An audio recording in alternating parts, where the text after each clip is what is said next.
Hello, this is wmpyr. For today's lesson, first I want to talk about a little story and then go into some relevant exercises. Okay, so back when I was learning Arnis, I was learning Arnis from my Kuksul 1 instructor. My Kuksul 1 instructor was a student of Professor Remy Presas, and I remember one time when Professor Remy Presas came to visit my small town for a seminar, and my Kukso One instructor was hosting the seminar. So basically, he was also driving Professor Remy Presas around town, showing him the things to do in the town, which I can't imagine what, because like I said, it was a very, very small town. But just the idea of Professor Remy Presas and my Kukso One instructor just, walking around town together, it was just a very interesting thought that these two guys that are really bad, really awesome fighters, just walking around town, and people would be clueless about it. It was an interesting thought. My instructor was a guy that was really, really good with standing joint locks. He also did some wrestling and did some, kickboxing, and he was very, very knowledgeable about a lot of martial arts styles. But one of the things that he really liked to focus on was the standing joint locks, joint manipulation, that kind of stuff. He really, really liked that, and he was really, really good at it. I mean, he was also very, very fast. So in class, we had guys throw him a punch, and he would instantly just react into a joint lock, which was pretty amazing to watch. Anyway, apparently he tried it on Professor Remy Presas. He tried to put Professor Remy Presas in joint locks. I didn't get to see it. I don't think anyone got to see it. I think it was done behind closed doors. But my instructor, thought he was pretty confident and thought that he could pretty much joint lock anybody.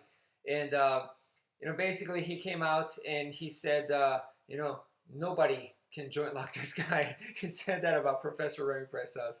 And Professor Remy Presas had apparently said that the reason why it was so difficult to joint lock him was because of the basic wrist strengthening and circular movement type exercises he was doing with the Eskrima sticks. And he recommended for us to do it every day to train these circular basic movements, these exercises, not just for, the art of Eskrima for Arnis, but also, just for martial arts in general. It's important to strengthen your wrist and make yourself a little bit more resilient to joint attacks and stuff like that. So that's what I want to reiterate today is just don't knock the basic exercise. It's really, really important, not just for stick fighting, but also for, various martial arts as well. So that's what we're going to do today. Developing wrist strength from just using the Eskrima sticks, okay? And the first one is the basic exercise that we're going to be making circular motions this way and also this way, clockwise and counterclockwise, both directions. So going forwards like this and also going backwards like that, okay? So when we're going forwards, we're going to go 1, 2, and then swing the stick, okay? 2 circles and a swing. Then when we go this way, when we're going back upwards, okay, we're going to go 1, 2, and 3. And 3 kind of parks the sticks up here. And then going back down again, it's going to be 1, 2, and then just pull the sticks down. So that's just a swing. So it goes 1, 2, 3, park, 1, 2, swing.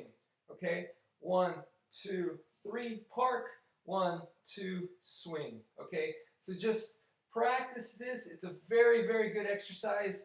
I like to do it first thing when I wake up and just kind of like, get those wrists slowly warmed up. It's a nice exercise to do. And then from there, let's move on to one that's a little bit more advanced, okay? So now we're going to have the sticks resting like this, all right? Then you're going to get your stick up like this, and we're going to be doing a figure 8 motion very high. So it's not here. We're not making the figure 8 this way, but we're making it up here, okay? Notice that this right here is a sideways figure 8. We start from the outside, okay? As we bring it, we're going to make that S curve and then finish with that diagonal right here. So again, come from the outside, make an S curve, and finish with that diagonal. And so once you come right here, now we're going to do a circular motion going upwards, and it parks the stick. All right, so let me do that again. Okay, so this is what it looks like. It goes boom, okay? Figure 8, circle. Okay, once again, from the outside, S curve, finish with a diagonal, and then circle. Okay, same with the other side. Okay, figure 8, circle.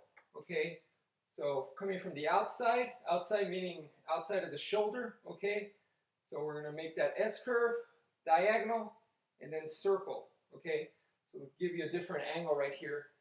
S curve, circle, and finish right there. Okay, so it goes 1, 2, bam, 1, 2, bam, 1, 2, bam, 1, 2, and bam, 1, 2, bam, 1, 2, bam. All right. Now the other motion is we're going to go from the top this way. We're going to go figure 8 from the top. Once again, from the outside, you're making a figure 8 motion. Okay, and then once you come down here, once you finish that figure 8, one figure 8, your stick wants to kind of come this way. It wants to come down. So use that momentum to park up. Okay, so once you finish the figure 8 like this, your stick has a tendency to go this way. So use that to go down the reverse direction. So now your stick goes circle up. Okay, so once again, figure 8, park. From the top, you're coming from the outside, coming from the top, figure 8, and it wants to go down, so you're going to use that momentum to park back up, just like this, okay? Bam, like this, like that. Okay, so this is a nice exercise that you can do. All right, so thank you for watching, and take care.